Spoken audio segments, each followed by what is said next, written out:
Ahoj, moc všechny vítám u dnešního videa.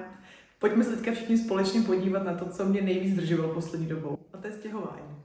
Otevřít sám do pokojíčku?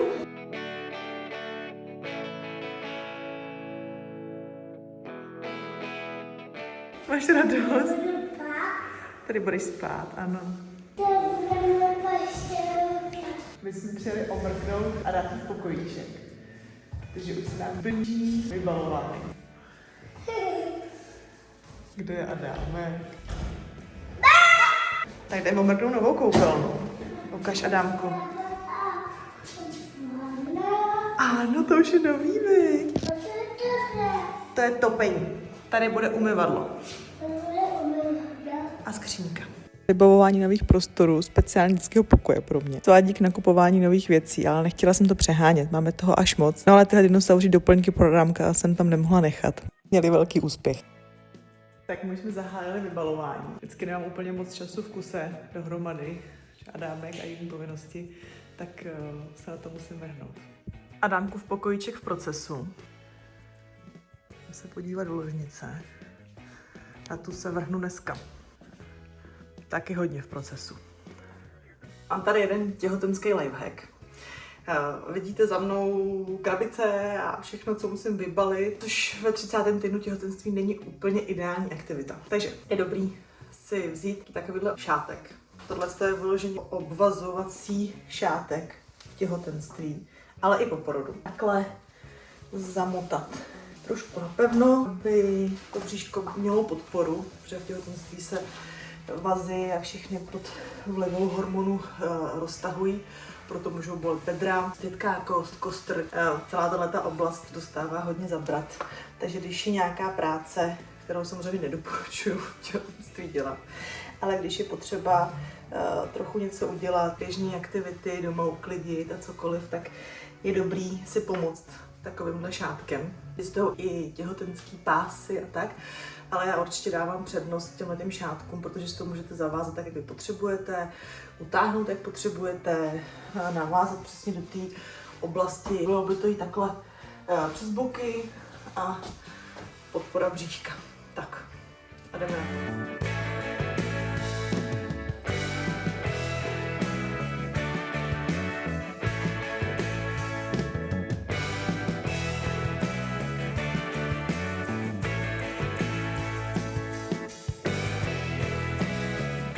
Jsem chtěla říct, že když těhotenství jsou nějaké bolesti právě beder, kyčlí, stytky kosti, pánevního dna, ale i třeba kolen, kotníků, cokoliv z pohybového aparátu, tak je dobrý určitě vyhledat fyzioterapii nebo minimálně nějaké cvičení těhotenský, těhotenskou jogu.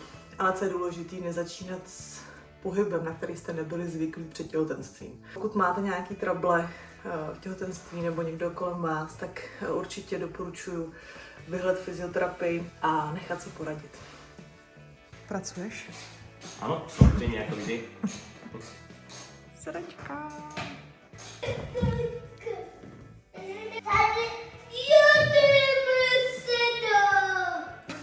Máš radost? Tady je ještě hodně věcí, viď? Nás čeká ještě hodně práce. Podívej. Hele, a tohle je do tvýho pokoje. Tady ty dinosauři. To si můžeš vzít? Vyrážíme do Adámkova pokojíčku. Ano? Jo. Tak se pojď podívat. Už tam zase přibylo hodně věcí. Jo. Čeká nás tady spoustu práce. Tady máš svoje hračky. Maminko, Ano. to je jako mek. To je pravda. Adámka moc bavilo pomáhání při vybalování. Celý proces hodně prožíval. Snažila jsem se ho co nejvíc zapojit, tak aby byl součástí. Ale prostě vybalování a uklízení stříleťákem je trochu náročný. Tak abychom se někam posunuli, tak bylo potřeba tomu dát čas i bez něj. Tady už v pár sekundách vidíte proměnu jeho pokojíčku, ze kterého jsem měla asi největší radost ze všech místností. Nevím, komu dělá ten pokojíček větší radost, jestli jemu nebo mě. Je to pro mě velký splněný sen.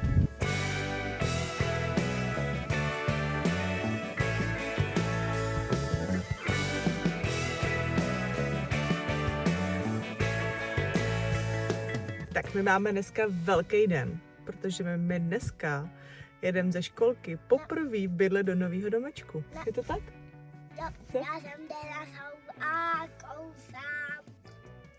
A ještě mi řekni, Adamku, jestli se těšíš na svůj pokojíček, že tam budeš dneska poprvé spínkat. No. Těšíš se? No. Jo. A co jsme si slíbili, že když budeme poprvé spát v domečku, tak cože budeme vařit?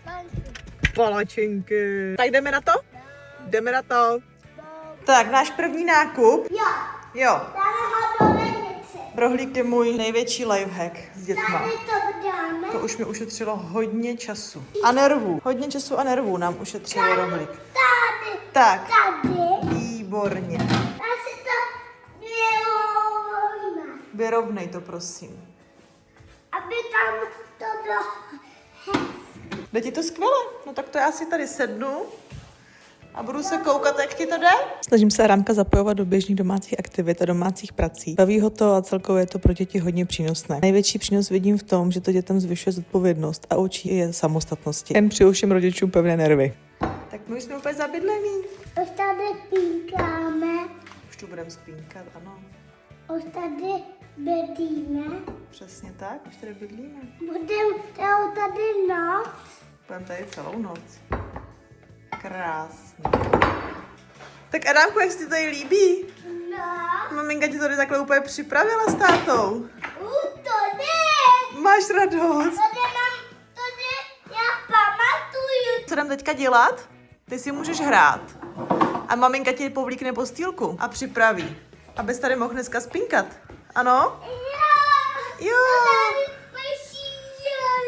Jsou tady tvoje zvířátka, ano. Další společná aktivita. Postupem videa můžete vidět, jakou daň mělo společné vybalování a připravení jedné postele. Uklízení potom trvalo asi podobně času. Ale Adámka to moc bavilo, trávili jsme spolu čas a bylo součástí procesu. Pauza na občerstvení samozřejmě nesmí chybět.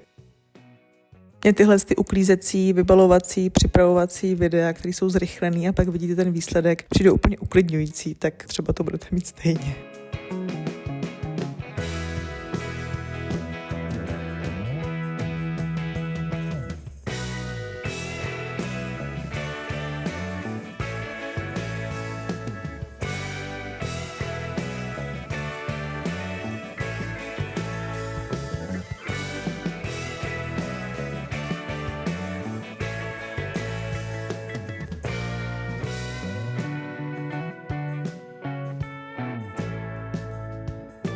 Tady chci upozornit, že Adámek uklízí kostičky, takže to nemusí být vždy jen pohroma se snažit o úklid s dětmi. No ale tady se zase potvrzuje to, že uklízet tam, kde jsou děti, je jako jich sušenku během toho, kdy si čistíte zuby. Už jsem to tady jednou říkala, přeju všem rodičům pevný nervy. Je to každodenní trénink psychické odolnosti, zkrátka.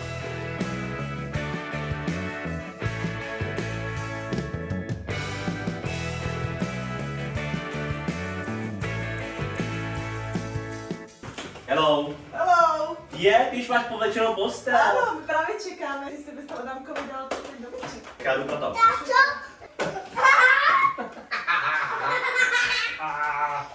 Takhle tady s maminkou bojujete? Jo. To vypadá dobře.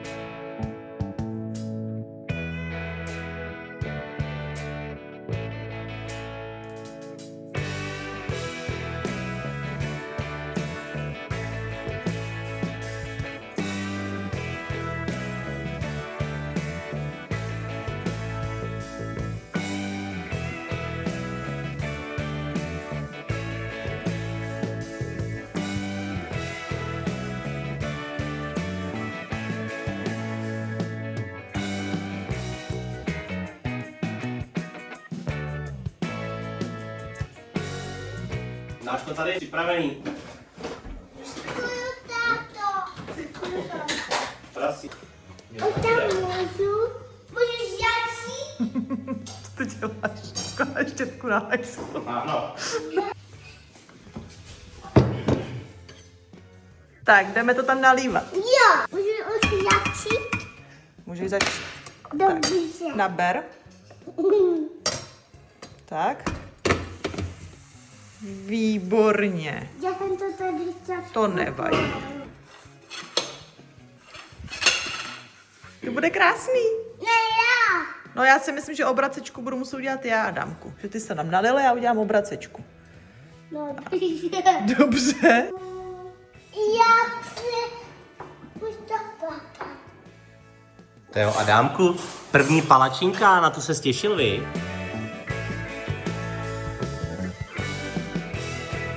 Dobrý? Já ještě dám. Jsi uvedená, noci tady hahabana. Budu tady celou noc zahrabaná? Jo. Paráda, se těším. Tak my vedeme na výrobu halloweenských párečků, protože Adámek má halloweenský party ve školce. Takhle vypadá příprava, zatím se tady hlavně jí. A ukážem vám, až to bude hotový. Tak mi pojď pomoct. Jo. Tak jak ti to jde? Ano. Já jsem to utržil. To nevadí. Ne. Kolik jsi jich spapal? 3. Ano. Tady máme v procesu naše veledílo. Prosím. Jdeš mašlovat? Jo.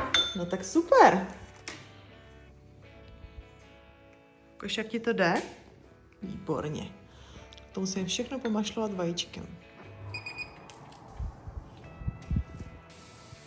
Ukáž, jaká jsi strašilná dýně? Vystrašíš mě? Vystraš mě.